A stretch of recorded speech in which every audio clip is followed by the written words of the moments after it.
Hello, everybody. Welcome this evening to our BTEC National Health and Social Care Tutor to You revision live stream. Thanks everybody for joining us. This evening we're going to be focusing on topic revision and exam skills for the 1 and 2 mark questions that you will come across in the Unit 1 exam for human lifespan development. My name is Lynn, and this evening I'm joined with my colleague Laura. Hi Laura. Hiya. Hi. So play along this evening if you can. So you'll find that there's a chat box. We'd love it if you can write your answers in the chat.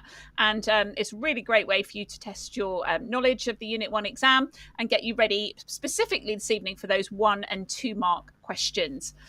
Over the coming weeks, we will look at the 4 markers and 6 and 8 markers as well. So yes, without further ado, let's get going. So I'm just going to give you a little bit of info about these 1 and 2 mark questions. Okay, they're throughout the exam, and they will test your knowledge of PIEs. So that's physical, intellectual, emotional, and social areas of development, and factors affecting growth and development across the life stages. Okay, that's kind of like the fundamental part of the Unit 1 exam. And the command words that are used for 1 and 2 mark questions are identify, state, give, and outline. So they're the words that you will see that will sort of precede the question that you're asked. And you can also expect to have one question in the exam that provides some sort of data. So you'll find that there will be a question that either has a table, a graph, or a chart, and you'll need to interpret the information on that in order to answer the question. Okay, we've got one of those to show you this evening, so you can see what to expect. And just remember, when you're doing your 1 and 2 mark questions, you just need to give quite brief but accurate answers that are relevant to any given context that they're in the exam. Okay, so just make sure that you're using health and social care terminology and you're being specific as possible, but you'll get the hang of it as we go along this evening. So, Laura, over to you. We're going to start with our first question. A nice and straightforward one, I think, but this kind of really helps us understand what we're learning about this evening. Absolutely. So, as Lynn said, nice and simple one. Identify the 4 life stages with age ranges that follow from early childhood. So, we'll give you 30 seconds. Have a type in the chat box, and let's see what you come up with. Here we go. 30 seconds. Type for us in the chat. How well do you know your life stages? How well do you know those age ranges? That can be a bit more tricky as well, can't it? Definitely.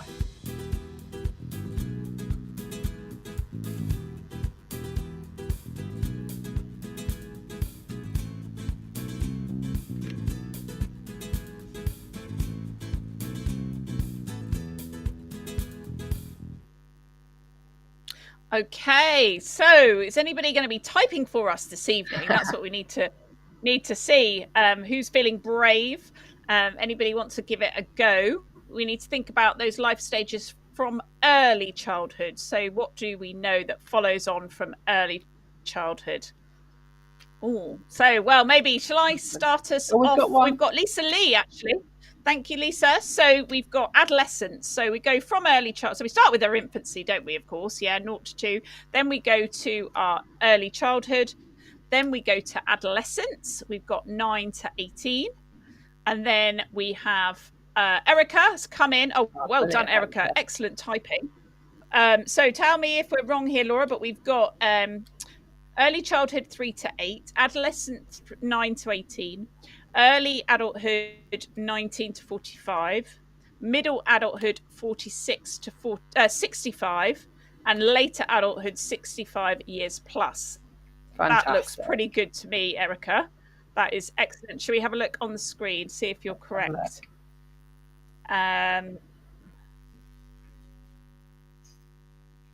Yes, brilliant. Yeah, so we've got adolescent, early adulthood, middle adulthood, later adulthood.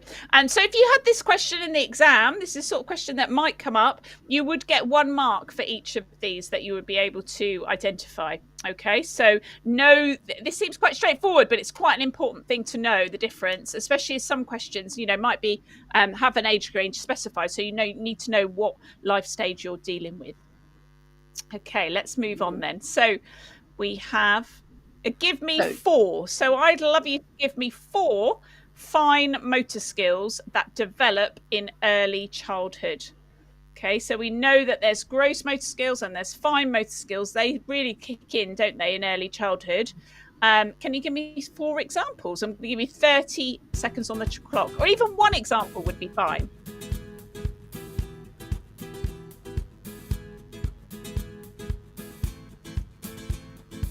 So fine motor skills. Can you think of any that develop? Lisa Lee's saying doing up buttons. Okay, brilliant. Thank you, Lisa. And what about K-Real Ace or Erica? You guys were great with the life stages. I'm going to give you guys a minute. Fine motor skills, any kind of examples? Now, the fine motor skills, they're the things that use our, the fingers, don't they? The fingers and thumbs. So, things like picking up something, grasping objects. Yeah, brilliant. So, Oscar, yeah, so you might grasping those objects could be like Lego or picking something up like that, or holding objects. Elisa talks about writing your name. Erica, some really good ones here. So doing your handwriting or even just writing at early childhood at that phase. Turning the page of a book. That's a really good example. Yeah. Writing your own name. Yeah, some really good examples. So let's see what we've got on the screen here for us.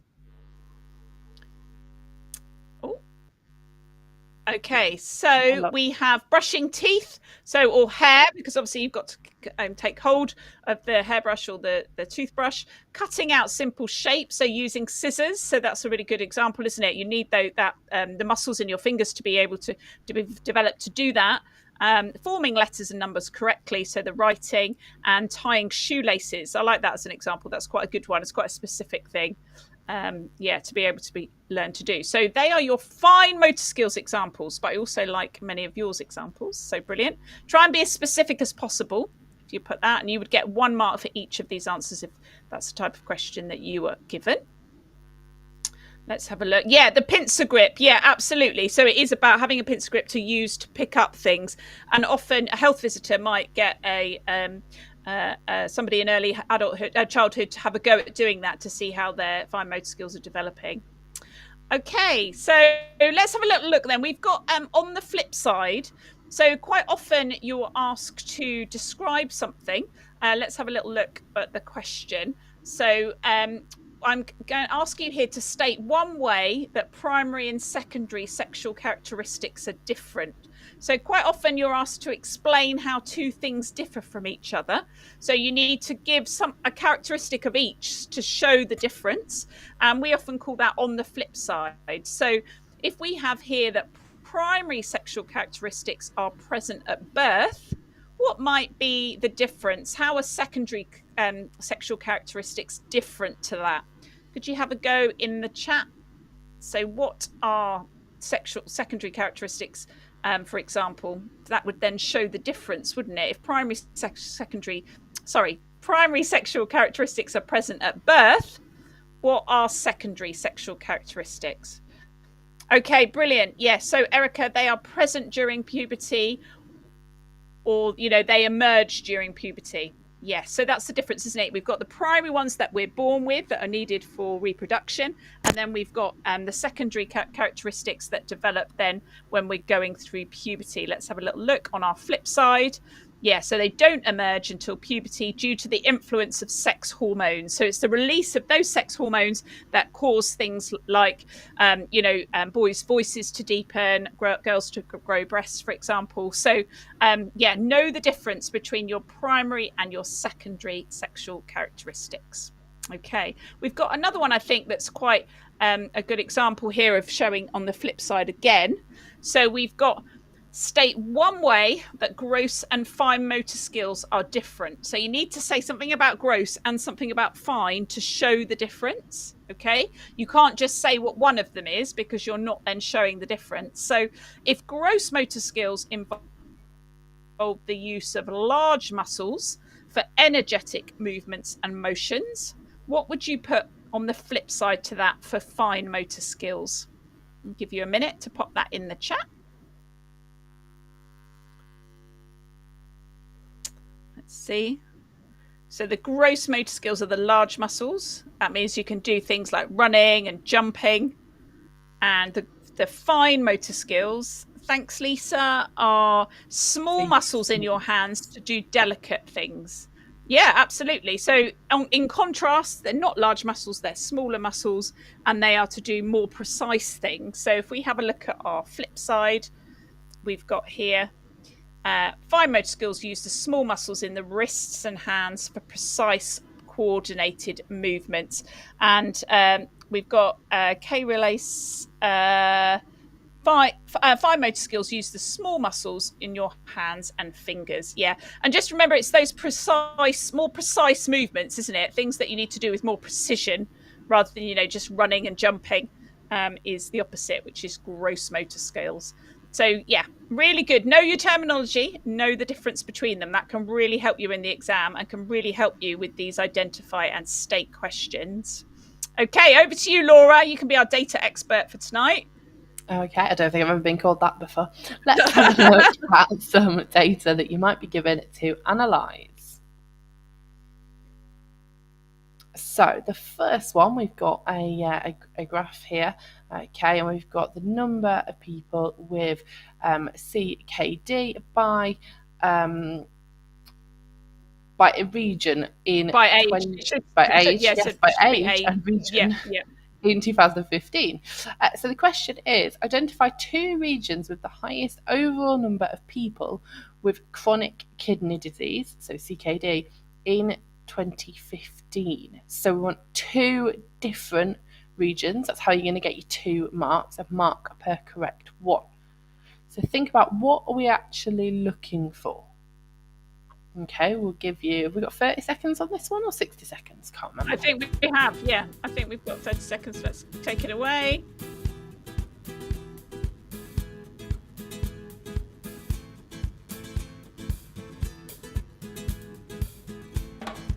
Okay, we have got some answers coming through, but don't be afraid to put what you think if you think something different, or just pop agree in the chat if you agree with Oscar.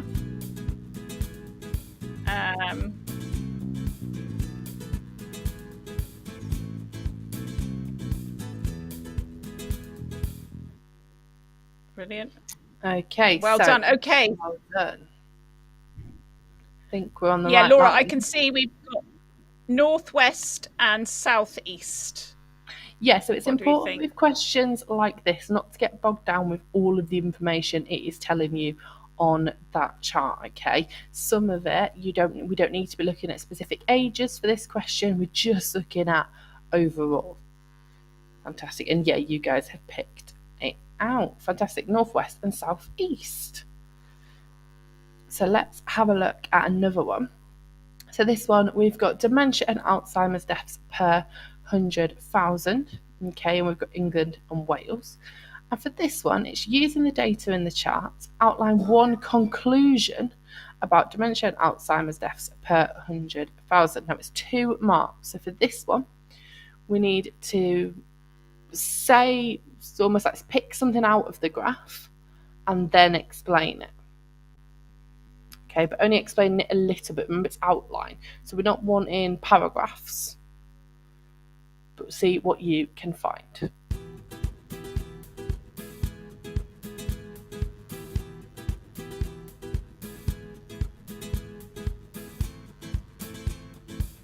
So yeah, what do you notice? What do you conclude? What's interesting about this chart, would you say? That might help you come up with a conclusion.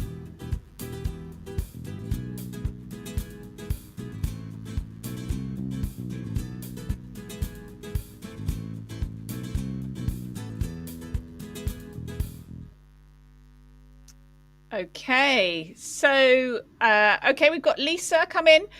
Most people dying from dementia are 95 plus, so it's a disease of old age. Thank you, Lisa. And then Oscar, we've got, as age increases, the rates of dementia and Alzheimer also increases. However, from within 75 to 79, the rate in England and Wales is stalemate. Okay, nice. So you've actually given me two conclusions there. So what I really like, I think I would go with both your first points for Lisa and Oscar there. So go with the kind of the most straightforward conclusion there is to basically say absolutely that the age range with most deaths per 100,000 is people that are 95 years and older. Okay, so Oscar, absolutely, as you've said, the rate of dementia and Alzheimer increases with age. So there's a strong link, between age and Alzheimer's. Yeah. And we can see there that you kind of make a point and then you expand on it for your expansion. So that's how you're going to get your 2 marks on that one. If you just said, people 95 and older are the most people that are dying from dementia and Alzheimer's, you just get 1 mark. So you've kind of got to draw that conclusion. And I'm just going to mention also, you will get 1 data question across the paper. There's always seems to be 1, doesn't there, Laura, in the Unit 1 exam? Yeah, so be prepared. Don't overthink these questions. But you can, it's do easy really to well get if you take stuck your time on as these, well. and you don't need to be too stuck on them. Don't overthink them. Definitely just, what is that telling me? Yeah. Nice and simple. Yeah, nice. Go with your instincts. Yeah, absolutely.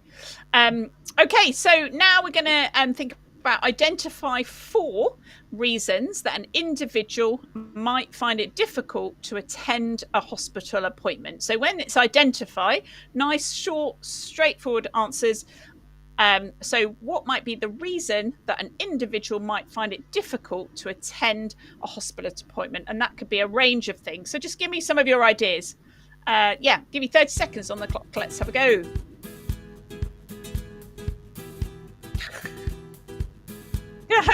Doing very well then, Oscar. That's great. I'm impressed. Maybe you should do the course, Oscar.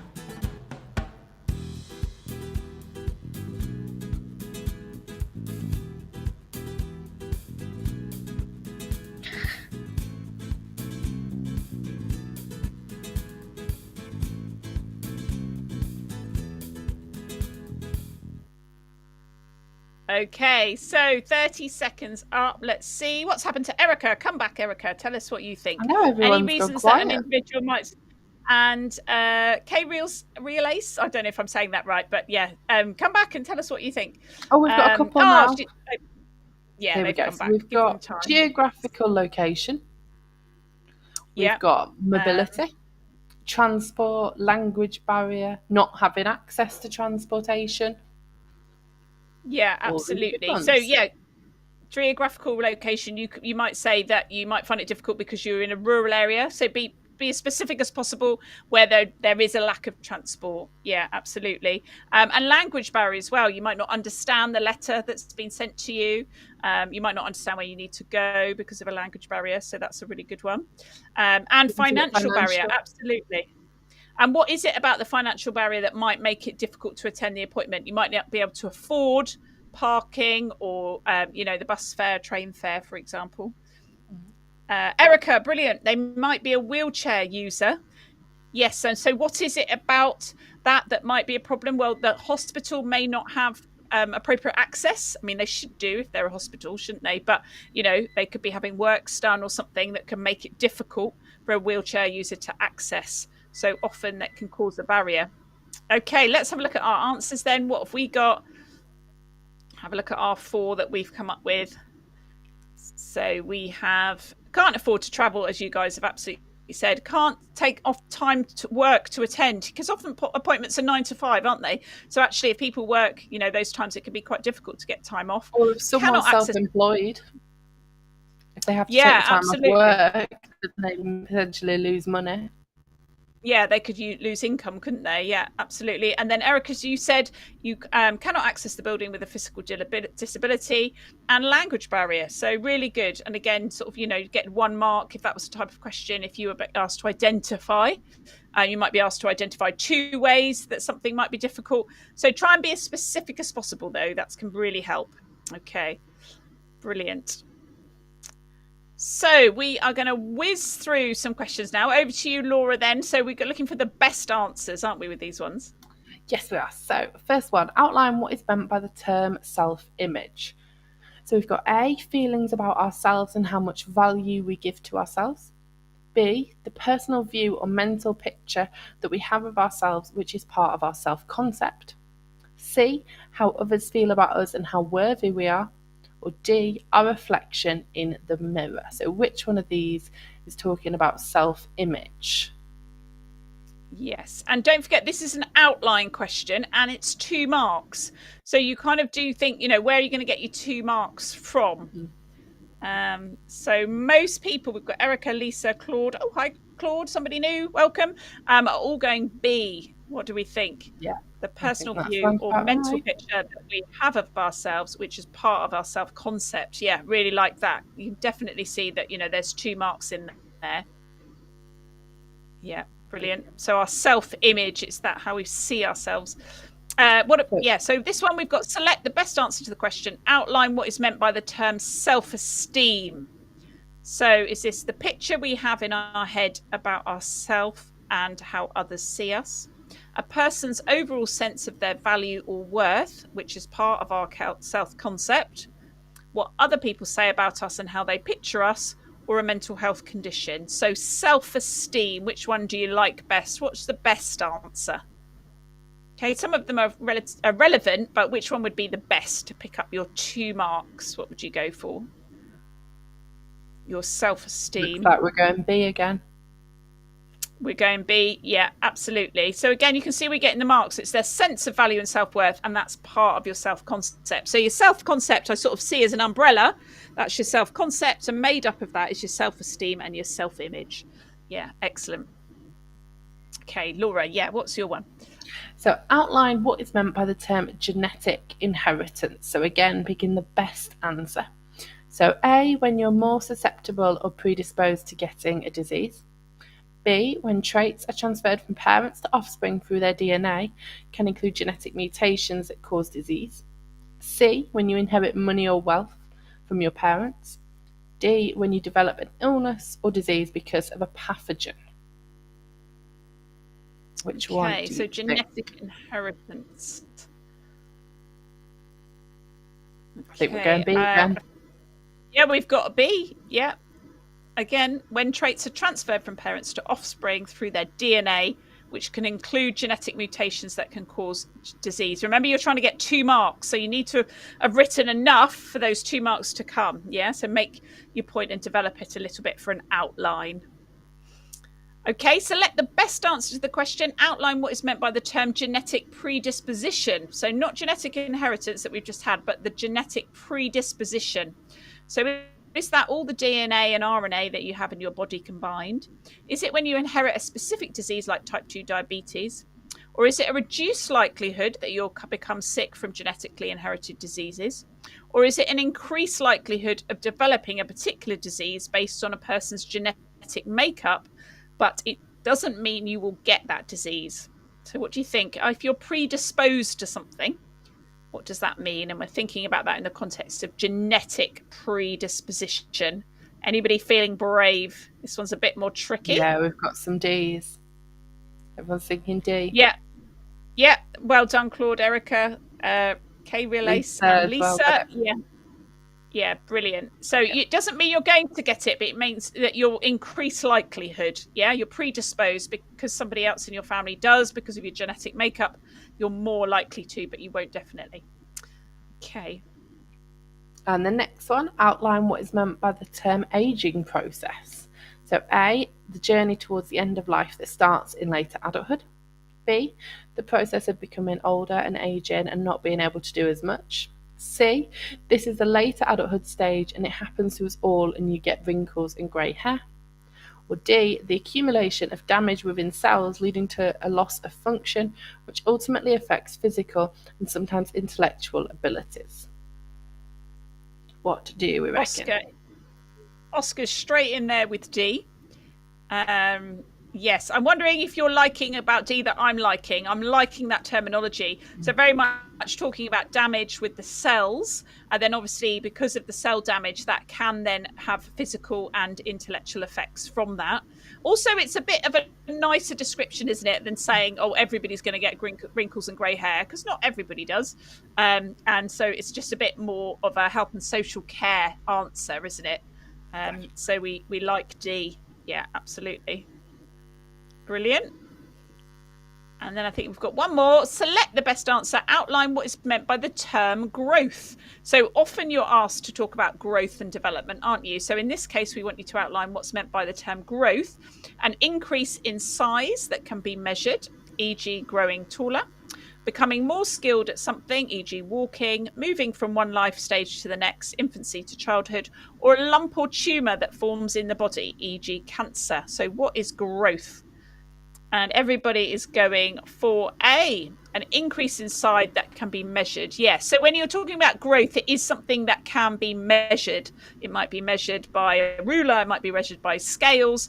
Yeah. So something that you can measure. Yeah. Brilliant. A. Well done, guys.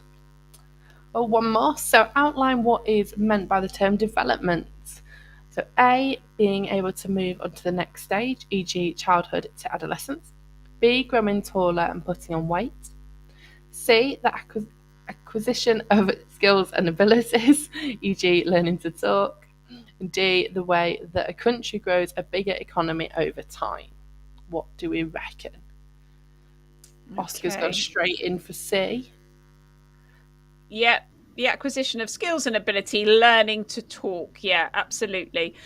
So often you might be asked about the difference between growth and development. So it's another good one, isn't it, to learn the terminology of, you've got your growth motor skills. We've done primary, secondary characteristics, and then we've got growth and development. So really good to know the flip side of, what those things are. And what about this one?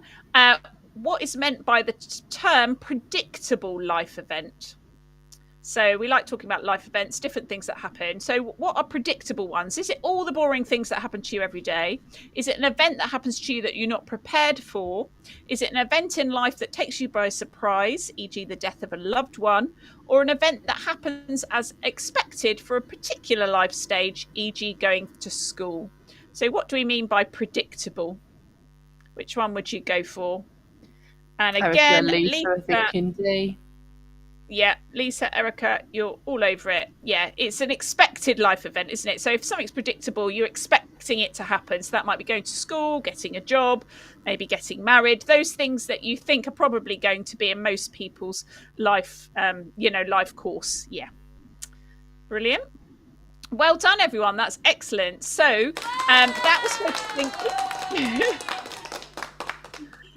Always takes me by surprise, those cheers. So that was very much focusing on 1 and 2 mark questions, their state, their identify, their outline.